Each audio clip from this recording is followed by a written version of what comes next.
Welcome back. You're watching the continuous coverage here on DD India of Operation Sindoor, India's response to the 22nd April Pahalgam terror attack. In the last several hours, India carried out Operation Sindoor, targeting terrorist infrastructure in Pakistan and Pakistan-occupied Kashmir. India targeting 9 sites in all, targeting the terrorist hideouts and infrastructure, including in Muridke and Bahawalpur in the Punjabi heartland, from where the Pakistan army draws its sustenance. An Indian army putting out a statement saying justice is served. Jai Hind. First up, the headlines. India launches Operation Sindoor, strikes 9 terror targets in Pakistan in late-night action across Pakistan and Pakistan-occupied Kashmir. Prime Minister Narendra Modi constantly monitored Operation Sindoor throughout the night. The Indian Army to brief on Operation Sindoor at 10 a.m. The Cabinet Committee on Security to meet. National Security Advisor Ajit Doval briefs US counterpart and Secretary of State Marco Rubio. Air travel across northern India impacted as tensions soar. Airports Authority of India shuts down many North Indian airfields, including Srinagar and Amritsar.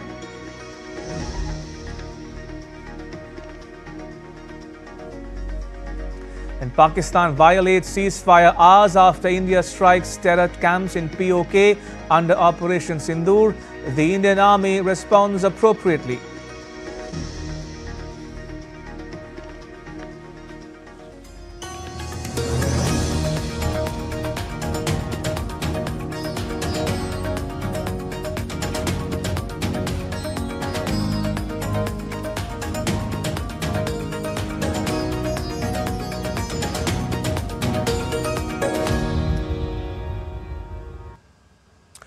The Indian Armed Forces launched Operation Sindoor, hitting terrorist infrastructure in Pakistan and Pakistan-occupied Jammu and Kashmir, from where terrorist attacks against India have been planned and directed.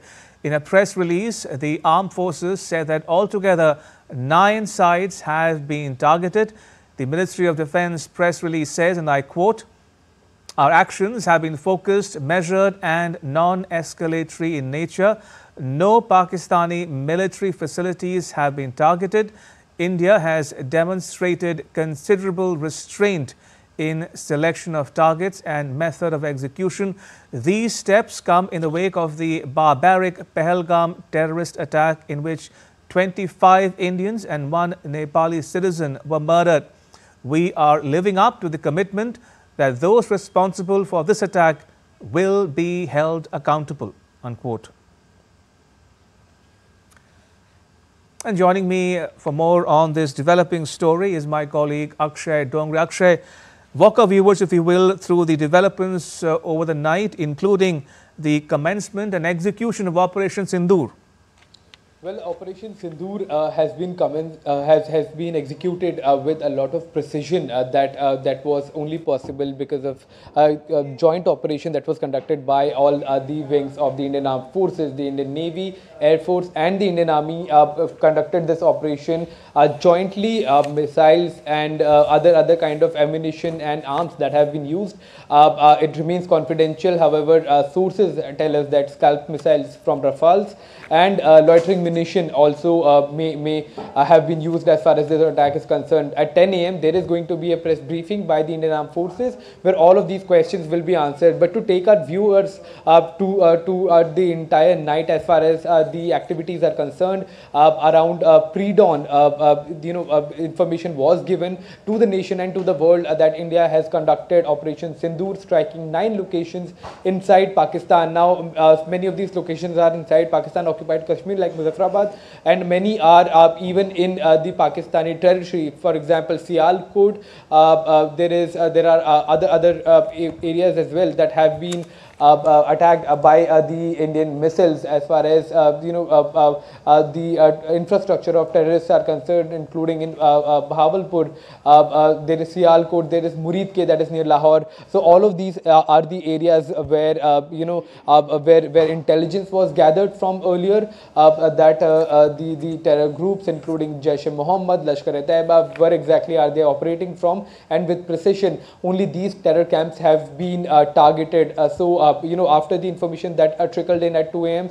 After the Indian Armed Forces announced the Operation Sindoor, videos started trickling in from even Pakistan about the devastation that were caused in these respective areas. However, this was a very restrained attack. This was a non-escalatory attacks that were carried out against Pakistan, especially the Pakistani terror groups that were also involved in the Pahalgam massacre of tourists based on their religion.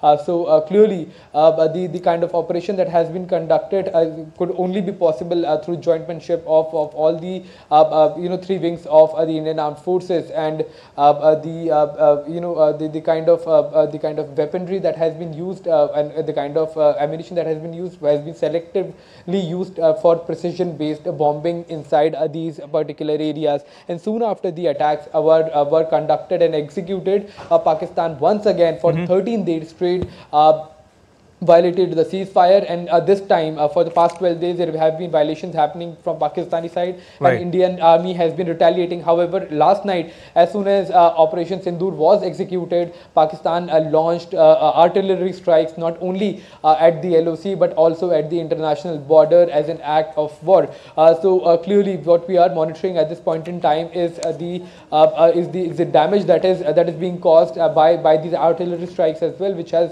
unfortunately led to the demise of 3 unarmed civilians, innocent civilians who were at their homes. The nefarious design by Pakistan is to not only launch attacks, but to launch attacks at civilian areas where people cannot defend themselves against the Pakistani shelling, because at the places where the Indian army is deployed and the Indian army is present, the shelling by Pakistan is also being retaliated against, and proper and proportionate response is being given to these shelling and artillery strikes by Pakistan. However, what remains to be seen right now, Ramesh, is the kind of response that will be from here on, because as according to the Indian Armed Forces, the phase 1 of Operation Sindoor has been conducted. So what exactly is in store for operations ahead, that still remains confidential, and it should remain confidential for the operational procedure, and safety of the personnel involved as well.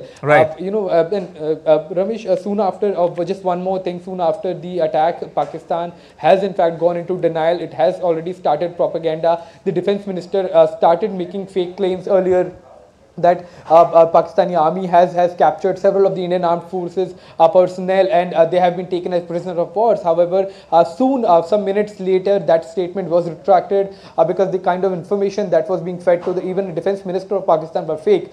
Similarly, several such fake news are being spread by the Pakistani side as far as action is concerned, that the government is claiming that they have already taken. So after days of warmongering, chest thumping, finally India has retaliated and acted against these terror groups and terror camps that are operational all over in Pakistan. Indeed, and just to reinforce the point, the last bit that Akshay was making, Pakistani government, Pakistani agencies are known to propagate fake news, make false claims. So viewers, stay tuned to DD India for authentic and authoritative information which you will not get anywhere else. Keep watching our special rolling coverage here on DD India of Operation Sindoor, in which India carried out airstrikes against terrorist targets, infrastructure in Pakistan and Pakistan-occupied Kashmir. Akshay, thank you for your inputs. Appreciate it.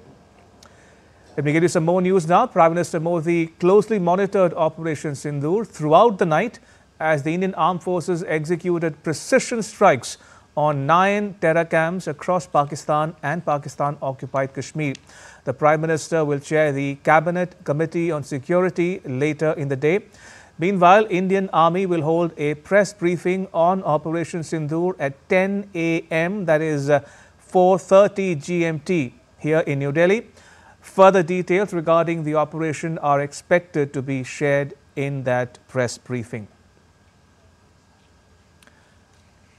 And joining me on the phone line from New Delhi is my colleague Arun Sharma. Arun, walk our viewers through those key moments, when the operation was being undertaken, the Prime Minister himself supervising the operation firsthand. Absolutely, and a befitting reply has been given to Pakistan, Ramesh. Now, we know this fact that when Indian Prime Minister Narendra Modi was on his Saudi visit, he did cut short his visit and returned back to India. And immediately after that, he started taking up the meeting with the top defense chiefs in India. And, we know this fact that even from the soil of Indian state of Bihar, Indian Prime Minister Narendra Modi clearly mentioned this point, that those behind this Pahalgam terror attacks, and of course all those who are supporting this terror attack will be held accountable for, and of course a befitting reply now has been given to Pakistan. Now we know this fact that as Prime Minister Narendra Modi promised that yes, all these terrorist groups will be demolished, and of course we have seen that how this Operation Sindoor was conducted early in the morning, and of course Indian Prime Minister Narendra Modi was also constantly monitoring this entire Operation Sindoor entire night, and he was constantly in touch with the top security or the defense officers, and of course constantly monitoring this entire situation. And we know this fact that 9 terror outfits across Pakistan and Pakistan-occupied Kashmir have been demolished, and now we know this fact that at 10 a.m. in the morning, the Indian Army, of course, will be holding a press conference whereby the details will be given as to how this Operation Sindoor took place. So yes, we know this fact that 7th of May will be remembered in the history when India took revenge from Pakistan and gave a befitting reply to Pakistan, as far as the Pahalgam terror attack is concerned. Indeed, and just to add to what Arun was mentioning there, we're also hearing from the wife of Shubham Dwivedi, who lost his life in the Pahalgam terror attack, and she says, I want to thank Prime Minister Modi for taking revenge for my husband's death. My entire family had trust in him, and the way he replied to Pakistan, he has kept our trust alive. This is the real tribute to my husband. Wherever my husband is, he will be at peace today. That's the quote from the wife of Shubham Dwivedi, praising Prime Minister Modi for launching and executing Operation Sindoor. Arun Sharma there, my colleague on the phone line, joining us from New Delhi. Arun, thank you. In other news, relatives of victims of Pahalgam attack continue to applaud India's strike on Pakistan. As I was mentioning earlier, the family of Shubham Dwivedi, who was killed in the terrorist attack in Pahalgam, has expressed gratitude to the Prime Minister. They said the grief of losing Shubham is still fresh for them, and in such a situation, the retaliatory action of the Indian Army has brought relief to their hearts. और मैं सलाम करता हूं अपने देश की सेना को और धन्यवाद अर्पित करता हूं अपने देश के माननीय प्रधानमंत्री जी को, जिन्होंने देश की 140 करोड़ जनता के मन की बात को समझा, दिल के दर्द को समझा, उसके दर्द को समझा, उसके गुस्सा को समझा, और जिस तरह हमारी सशक्त सेनाओं ने अदम्य साहस और शौर्य के साथ पाकिस्तान में पल रहे आतंकवाद का विनाश करने का काम किया है, उसके लिए मैं सलाम करता हूं, मैं धन्यवाद अर्पित करता हूं हमारे देश की सरकार को। हमारा परिवार जो इतने दिन से गम में था, आज हमारे परिवार ने रात के 2 बजे से कुछ हल्कापन महसूस किया है। जो दिल में हमारे दर्द था, उस दर्द में हमारे मलहम लगा है। बहुत धन्यवाद करती हूँ, उनसे बहुत थैंक यू कहती हूँ कि उन्होंने मेरे पति की मौत का बदला लिया है। जिस तरीके से हमारे पूरे परिवार को उन पे विश्वास था, उन्होंने उसी तरीके से जवाब देके हमारे विश्वास को कायम रखा है। And I am really thankful. असली श्रद्धांजलि, और शायद वो आज जहाँ पे भी है, आज वो शायद थोड़ी शांति में होगा। आज रात मुझे 2 बजे जब जानकारी हुई कि हमारी भारत की सशक्त सेनाओं ने उस आतंकवाद के समूल नाश का जो बीड़ा था उठाया था, उसकी शुरुआत कर दी है, तो मुझे लगा कि नहीं, अब निश्चित रूप से आतंकवाद का सर्वनाश होकर ही रहेगा। मैं बहुत धन्यवाद देना चाहता हूं माननीय प्रधानमंत्री मोदी जी को। हम लोगों के हृदय में, मेरे हृदय में जो 22 अप्रैल से एक प्रतिशोध की आग ज्वाला धधक रही थी, आज उसको निश्चित रूप से शांति मिली है।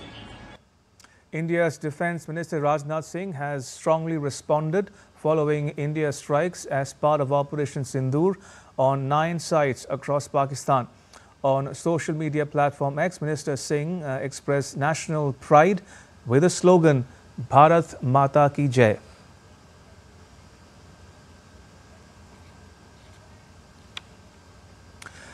Right, we still have with us our special guest with us now on this segment of the broadcast is Lieutenant General Sanjay Kulkarni, retired former Director General of the Infantry of the Indian Army. General Kulkarni, and also joining us, by the way, from the US is Professor W.P.S. Sidhu. Professor Sidhu, welcome to you as well for joining us on this special broadcast. Good to have you join this discussion. If I can come to you, General Kulkarni, we're discussing about the ideological and political domestic compulsions of General Asim Munir to respond, to at least be seen to be responding to these strikes. But it's a catch-22 situation, as we were mentioning before. He's damned if he does and damned if he doesn't. So does that put pressure on him and his continuance as the head of the Pakistani army?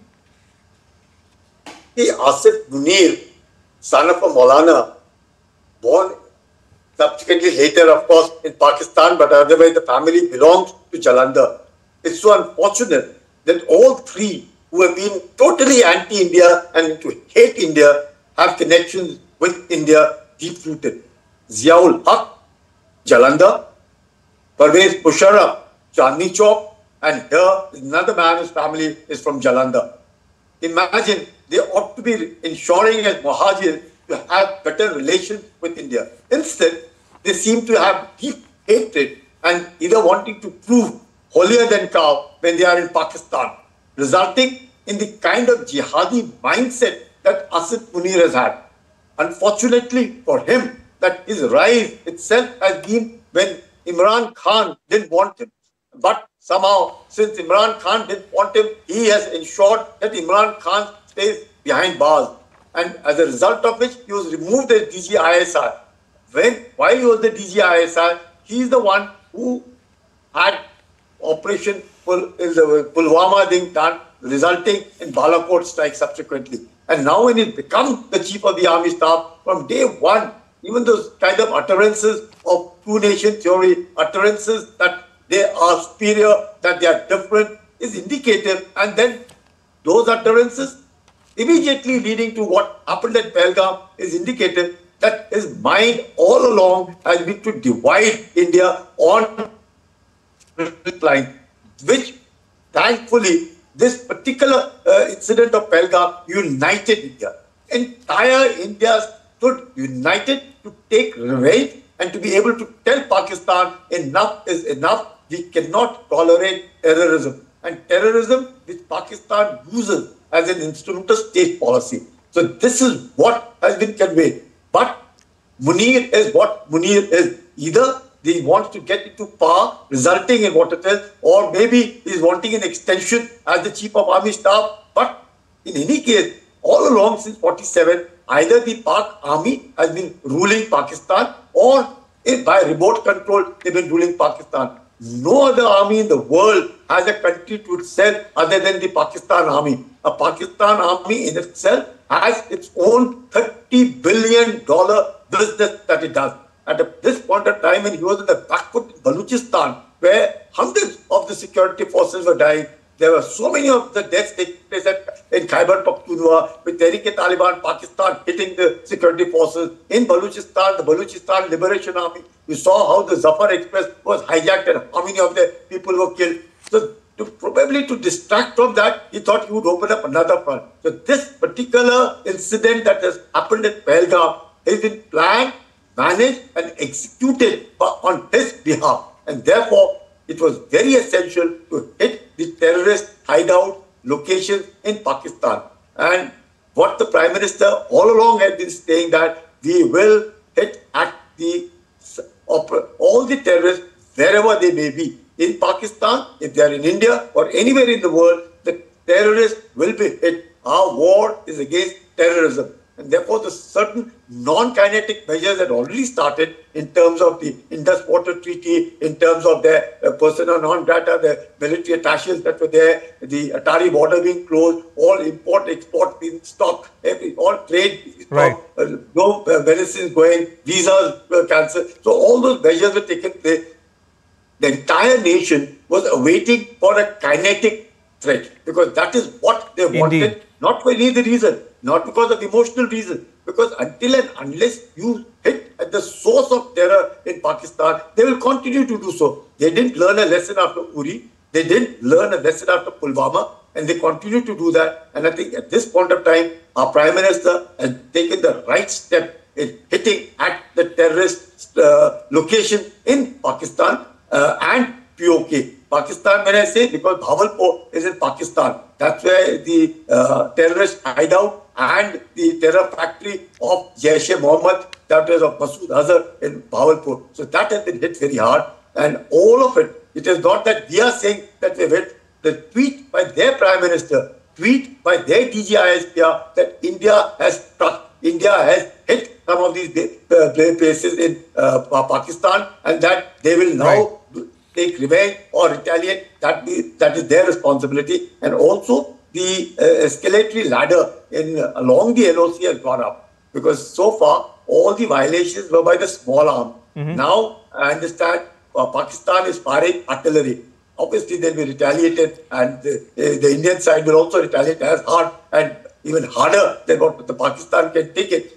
We must, at this point of time, definitely not listen to the propaganda that originates from Pakistan, that they've done this, they've done that, because they'll continue to do so. We've seen it in 65, we've seen it in 71, we've seen it in Kargil, that they would not even own up their own death of their own soldiers. We had to bury them in Kargil. So this is the state of Pakistan. And in this context, I see Munir either wanting to take direct control of Pakistan or quite happy with the remote control, because he's placed his DGISI as the NSA. If that be so, I think he needs definitely, it is all up to him. If he wishes to raise the escalation, wants to strike India, well, India will strike harder. And he wouldn't know what has hit it.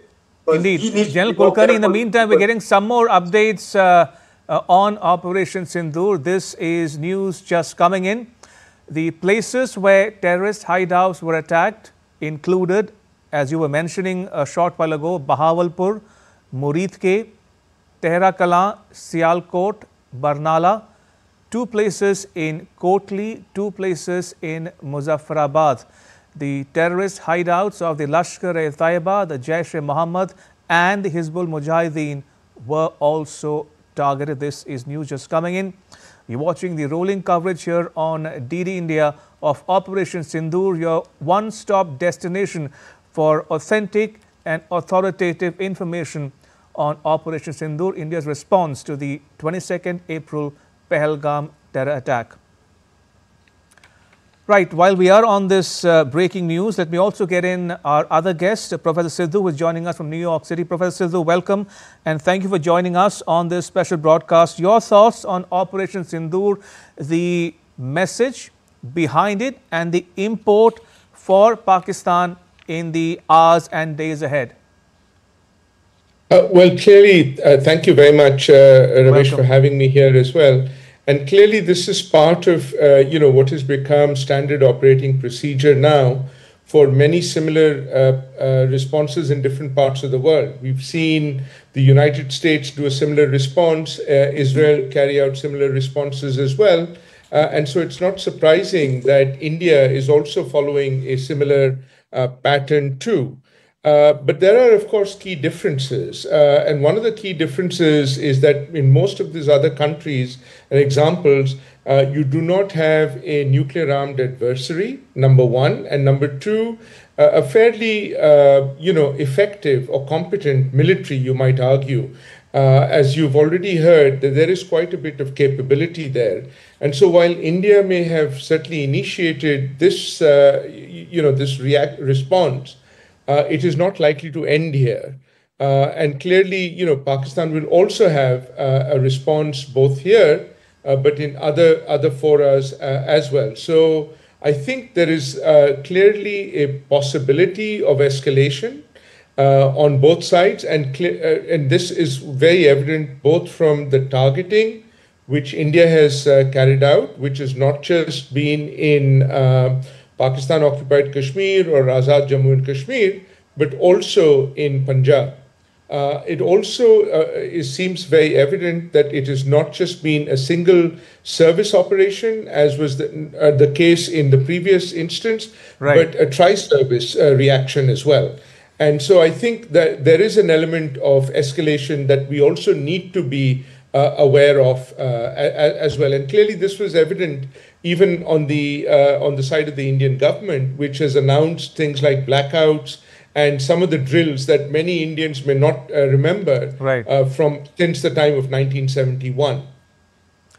Professor Sidhu, as someone who looks at India from the outside, in your case, the US, we've heard in the last several hours since Operation Sindoor was executed from the likes of President Trump himself, from Secretary of State Marco Rubio. In fact, Rubio has spoken with India's NSA Ajit Doval as well. We've heard and read their statements as well. Do you think that today, as we speak, there's a greater appreciation in Washington, D.C. of the fact that India's patience is not inexhaustible, that India will retaliate to such provocations going forward and impose costs on Pakistan as well, and actually call Pakistan's bluff on the issue of terrorism? I think there was always that kind of tacit support even before this particular administration. A key distinction was what was the level of the response. And we've seen that there are obviously different ways that countries can respond. One example of that is, more covert, as we saw the Israelis respond in the wake of Munich, for example, 1972. But this is a more overt kind of response which we have seen. And obviously, there are many, many audiences and many messages that such a response is likely to present as well. But let's also be clear that, as in the case of the United States, and one might argue even Israel, these strikes alone are not necessarily going to end cross-border terrorism. There will have to be, some other kind of additional impact and impositions as well, and some of those may actually be non-kinetic as well. But clearly, the U.S. support, is notwithstanding, because India still has to face the situation on the ground with a nuclear-armed neighbor. And one of the challenges is going to be, how do you maintain this at a conventional level and not have the escalation built in that we've already started to hear is happening? Indeed. Professor Sidhu and General Kulkarni, do stay on. I'll come back to you momentarily. In the meantime, let me pull up some more news for our viewers. Now, hours after India launched Operation Sindoor, Pakistan yet again violated the ceasefire. It violated the ceasefire agreement by firing artillery in Jammu and Kashmir's Bhimber Gully. However, in response to Pakistan's violations, the Indian Army responded appropriately. The Additional Directorate General of Public Information Integrated Headquarters of the Ministry of Defence posted on X, confirming the development in a statement. And joining us more on this developing story from Srinagar is my colleague Vishal Barrister. Vishal, do you have an update for us? Absolutely. A very good morning to you, Ramesh. Yes, according to the news coming in from the army during the night of 6-7 May, Pakistan Army resorted to arbitrary firing, including artillery shelling from posts across line of control and international border opposite Jammu and Kashmir.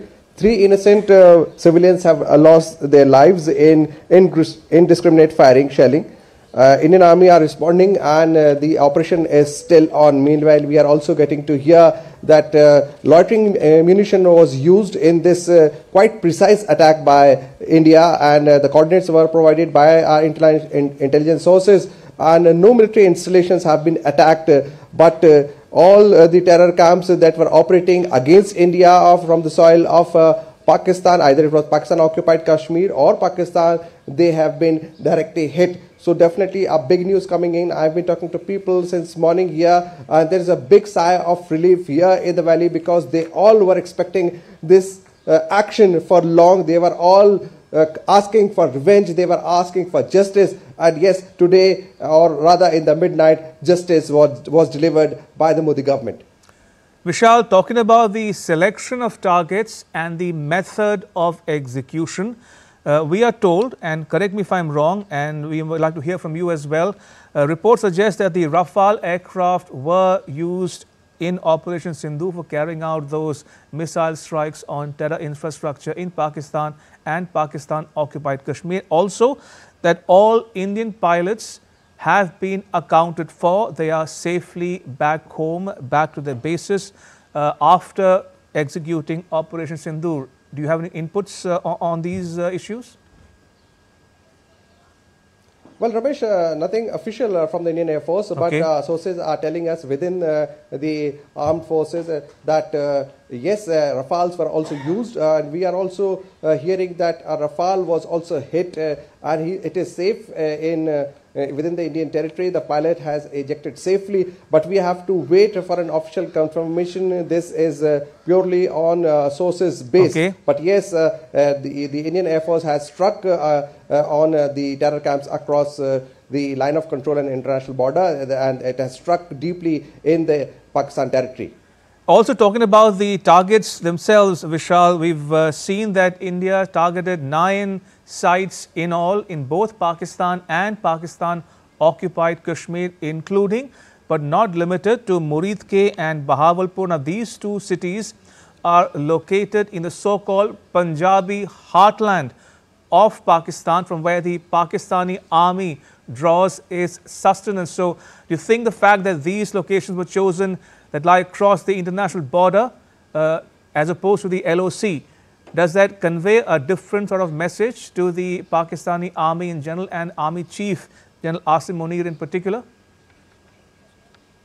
Well, absolutely a clear message to Pakistan's army, General Asif Munir, because Asif Munir is said to be the man behind this Pahalgam attack, and he is said to be the mastermind of this attack, the real man behind the TRF or Lashkar-e-Taiba, and that is why a clear message to Pakistan and also to General Asim Munir, I beg your pardon, that India will not take it lightly. And yesterday, when this NOTAM was announced for 2 days, the Air Force repeated that it is going to be a routine exercise, but we could read between the lines that the mock drill has been announced all across the country, and then India announcing a NOTAM, particularly in the Rajasthan area. So an airstrike was quite imminent, and all those experts who are having interest in military could read between the lines, but it will happen so early and in the middle of the night. Even Pakistan did not expect, though it has been continuing with its ceasefire violation at different places on the line of control and also on the international border. But Pakistan could never have imagined this kind of action, though it was bracing up for India's attack anytime. But attack of that precision, with clinical precision, Pakistan, it was beyond Pakistan's imagination. Vishal, thank you. Vishal Barrister reporting there from Srinagar. Right, moving on. In the wake of the situation, air travel across northern India is severely disrupted. Several airlines of India, including Indigo, Air India and SpiceJet, have been cancelled or diverted to and from various cities in the region. Now, in view of the prevailing situation, Air India has cancelled all its flights to and from the following stations: Jammu, Srinagar, Leh, Jodhpur, Amritsar, Bhuj, Jamnagar, Chandigarh and Rajkot till 12 noon on 7th May, pending further updates from authorities. 2 international flights en route to Amritsar are also being diverted to New Delhi. Indian Airlines SpiceJet has also closed its aviation services in Dharamshala, Leh, Jammu, Srinagar and Amritsar till further notice. Because of the changing airspace conditions in the region, Indigo flights to and from Srinagar, Jammu, Amritsar, Leh, Chandigarh and Dharamsala are also being impacted. And joining me for more on this story is my colleague Tapas. But before that, let me also get you some more updates on civil aviation situation in India. The Delhi airport has issued a passenger advisory alerting travellers due to changing airspace conditions. According to the advisory, some flights have been impacted at the Delhi airport. For updated flight information, passengers are advised to contact their respective airlines or they may visit the official website as well. Right, let me get in Tapas Bhattacharya, my colleague on the phone line. Tapas, fill us in on the details you are picking up on the civil aviation situation obtaining in New Delhi and across the country. Right. So, Ramesh, maybe first start with, you already mentioned that some of the Indian airlines have already been impacted and they have cancelled flights to and fro from certain areas. There are certain international flights and operations which have also been impacted. For that matter, Qatar Airways has temporarily suspended flights to Pakistan due to the closure of the Pakistani airspace. The airline said already that it is closely monitoring all the situation right now and have already given their numbers, the contact center number as well as the website to check for the details.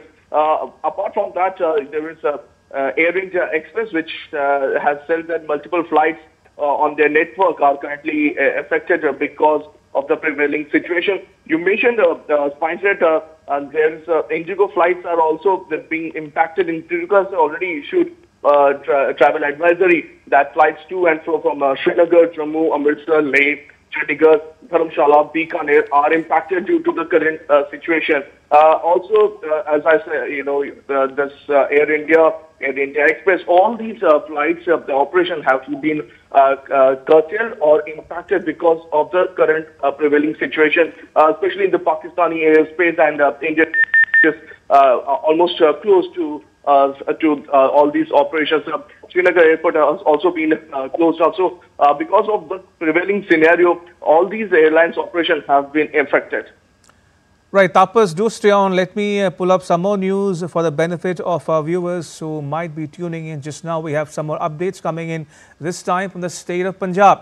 Now, all flights from Amritsar airport stand cancelled. All flights cancelled till further orders. Schools have been closed for 72 hours in Punjab's border districts. And last but not the least, schools have been closed for 72 hours in Pathankot and Gurdaspur in Punjab as well. Right, let me go back to my colleague Tapas one more time on this special broadcast. Tapas, fill us in also, if you will, about this advisory issued for the Delhi airport in particular. That's right. As Delhi airport is in fact having a bit of an issue because one of its runways, one of its main runways is currently under repair work. And they have already stated they're right now having trouble in accommodating the number of flights. But apart from that, that was one part of it. But apart from that, as you mentioned, Punjab, the airspace has been affected. The Akasa Airlines has their advisory right now. But apart from that, Air India, as mentioned, has also already cancelled the flights to and from Jammu, Srinagar, Leh, Jodhpur, Amritsar. That's another major part. Then Bhuj, Chandigarh, Jamnagar, and Rajkot, and these are expected to stay in place till 7th. Till 7th, till 12th noon, all the flights that originate or from these respective areas, they have been impacted. They have been curtailed. So that's one part of it. We've been told that some more international flights may be affected. We still haven't got official confirmation from the international airlines. We believe that in due course of time, those international airlines will also come up with their travel advisory. Right now, as you have already mentioned, that the airports in Srinagar and Punjab, they have been impacted. The Indian airlines, apart from Akasa, most of the airlines have already come out with their travel advisory. Some more areas, some more airports may also come out with their advisories as the day progresses, because it's a huge point that has happened. There's this particular escalation in tension has actually made sure that the area, especially the airspace between both the countries, have been impacted, and air travel operation has been severely curtailed in this area. Right, Tapas. Thank you for the inputs. So that was my colleague Tapas Bhattacharya joining us on the phone line from New Delhi, reporting on the civil aviation situation obtaining in Delhi and across the country, especially in view of the conditions obtaining in the wake of the Operation Sindoor. Right, we still have with us our guest, Lieutenant General Sanjay Kulkarni, retired and the former Director General Infantry of the Indian Army, and Professor W.P.S. Sidhu from the Center for Global Affairs, New York University, who's joining us from New York City. Professor Sidhu, if I can come back to you, we just heard from the Secretary, the Department of State, in fact, the U.S. Department of State, which says that earlier in the day, Secretary Rubio spoke to the national security advisors of both India and Pakistan, and it says he urged both to keep lines of communication open and avoid escalation. But a view obtaining in New Delhi today as we speak is that the onus clearly is on Pakistan to behave responsibly. The onus cannot possibly be on India, because India was responding to a terrorist attack which was perpetrated by the terrorists and their sympathizers in Pakistan. Well, yes, and in some ways this is the traditional, if you like, playbook of the United States, is to try and engage with both countries, try to de-escalate for a number of reasons, which are obviously very crucial for the United States as well, which has, for different reasons, vested interest with both the countries. Even as it gets very close to India, Pakistan still remains, if you like, in some ways, an actor which is of significance and relevance to the United States even today. And that's one of the reasons why I think they would want to sort of de-escalate this scenario and situation, and particularly this administration, which sees itself in the role of a peacemaker. So you can see, for example, the statements it's made vis-a-vis Russia and Ukraine, or Israel and Gaza, or even Iran. And I think it's in that context that you might want to think of this as a way of trying to suppress or reduce this from escalating. And also perhaps the recognition that there is a potential of escalation, as your reports are suggesting, in terms of the closing of civilian airspace and other movements right across North India as well. So clearly their effort and idea is to try and de-escalate this situation from getting out of hand. Professor Sidhu, if you look at the world map and look at where countries find themselves vis-a-vis India and Pakistan in the wake of the Pahalgam attack, one can clearly make a distinction between China and Turkey on the one hand and the rest of the world, which has sympathized and empathized with India's position and circumstance. But that said, what do you make of the response of the UN Security Council, where the discussions did take place all right, but there was no resolution, and members primarily and generally were very skeptical about claims made by Pakistan? So what does that tell you about the global sentiment today as we speak, especially in light of India's response to the attack? Well, two elements there. Obviously, there is a lot of sympathy and concern for any terrorist attack anywhere in the world. You know, we saw that over the last couple of years in different parts of the world. And so what you're really seeing in the UN Security Council is that outpouring of empathy, if you like, for the situation and the very tragic deaths of civilians in Pahalgam as well. But does that necessarily translate into an open-ended support for a military operation which may escalate? That is perhaps the concern even of the Security Council. So clearly there is a concern about terrorism, terrorist attacks, and a response to them. But as we've clearly been discussing, there have been there is an escalatory ladder, some of which India had started to use. For example, the non-kinetic approaches that were talked about. And maybe that could have perhaps been given a little bit more time as well. But clearly now, even though there may be tacit support or hesitant support for the Indian military response, which in some ways was anticipated and expected, there's also concern as to how this military action and reaction is going to play out. How does it end? Indeed. General Kulkarni, coming to you now, we were discussing about how the onus now, as we speak, is on Pakistan in general and General Asif Munir in particular. What will he do? How will he act? Will he choose to respond and escalate matters further, or will he, would he have learned his lesson and behave responsibly going forward? We don't know yet. We are waiting for an Indian reaction, an Indian briefing at 10 a.m. local time here in New Delhi. We'll get more information on Operation Sindoor in that briefing. But as things stand now, you think the Pakistani civil-military relations are getting, very fragile as we speak, and things could go either way for the Pakistani army chief?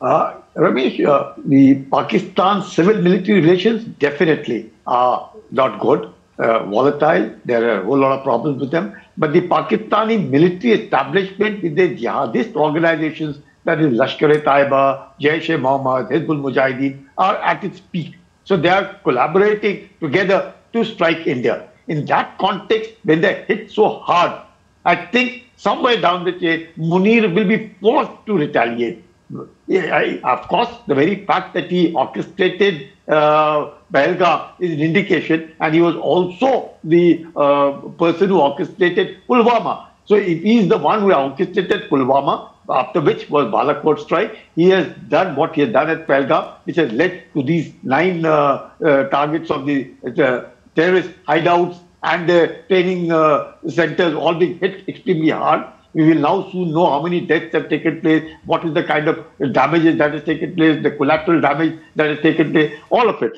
So somewhere down the chain, now it is his turn. Now he has to think, how does he wish to react? Does he want to just react by things keeping it low? Because he knows the state of his army.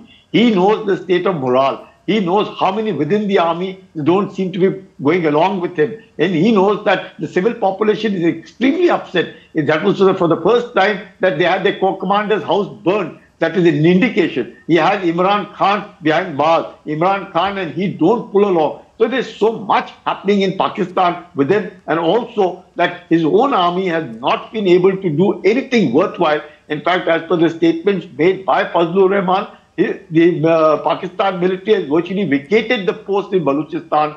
The security forces, the police from there are vacated, and the Balochistan Liberation Army runs the organizations in Balochistan. He himself has said very clearly that the flag of Pakistan Army does not fly in many provinces of Balochistan. And therefore, even the way Tehrik-e-Taliban, Pakistan is hitting hard at the security forces. They have lost over 1,000 people of the army in the last about a year plus. All indicators that he is not on a very sound footing. He's trying to, chew more than and as a result of which is a lot that is happening within Pakistan. And Asif Munir, though he would want to, because he is a jihadi, he is a total hate India and a firm believer of wanting to bleed India with 1,000 cuts. If it had not been for that, he would not have uttered that things like two-nation theory and that the Hindus and the Muslims are two different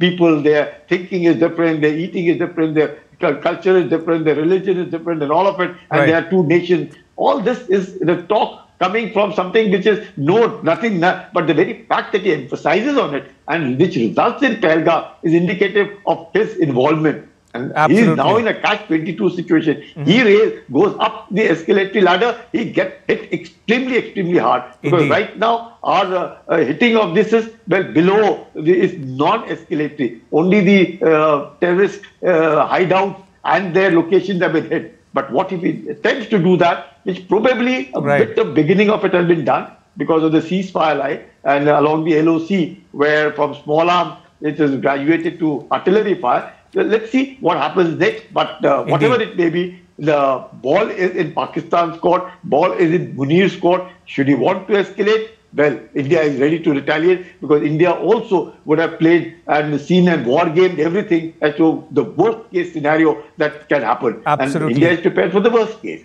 Yeah, Ravi. Absolutely. As General Kulkarni is saying, the ball is clearly in Pakistani Army's court in general and Pakistani Army Chief Asim Munir's court in particular.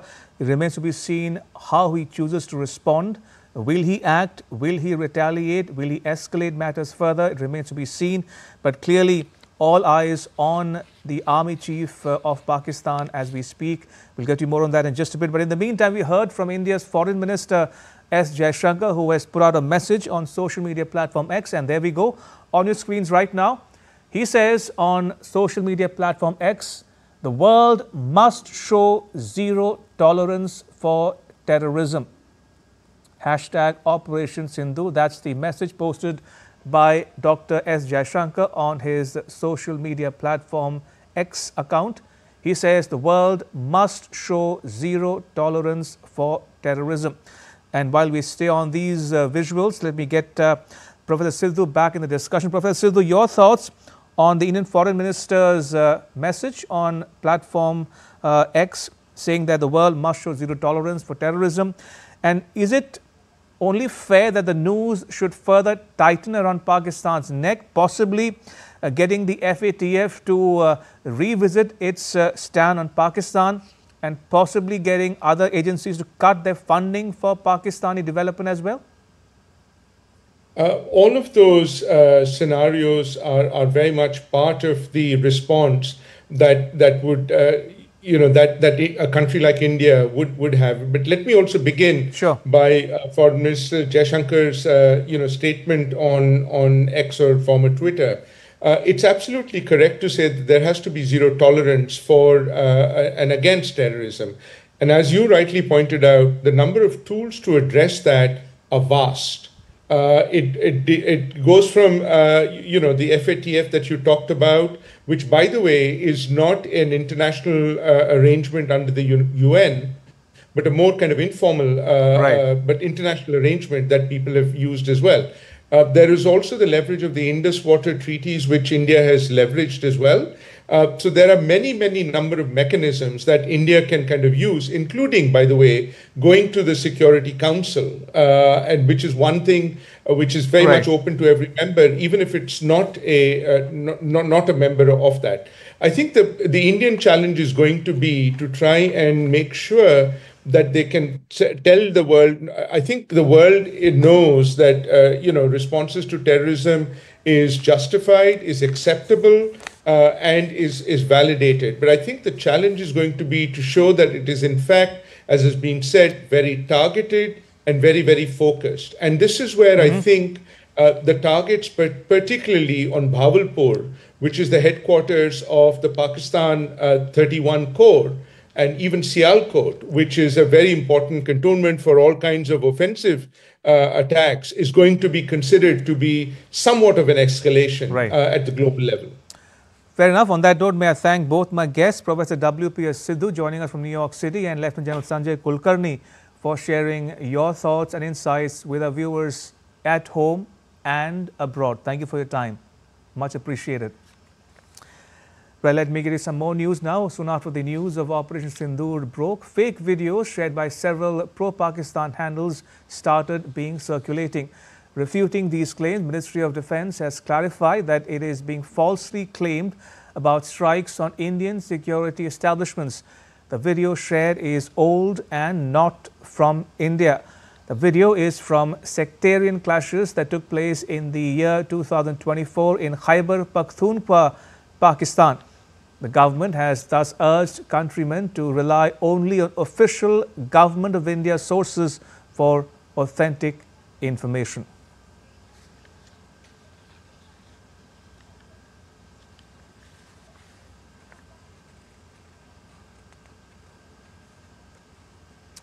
And that's all for this edition of DD India special broadcast. But let us know your thoughts on the news of the day.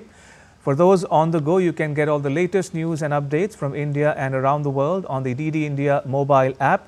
It's available on both Android and iOS platforms. Scan the QR code on the screen when you can to download it. And we'll be back with more news as it breaks here on DD India. I'm Ramesh Ramachandran from all of us here in New Delhi. Thanks for watching this special broadcast. Don't go anywhere. Rolling coverage continues here on DD India on Operation Sindoor.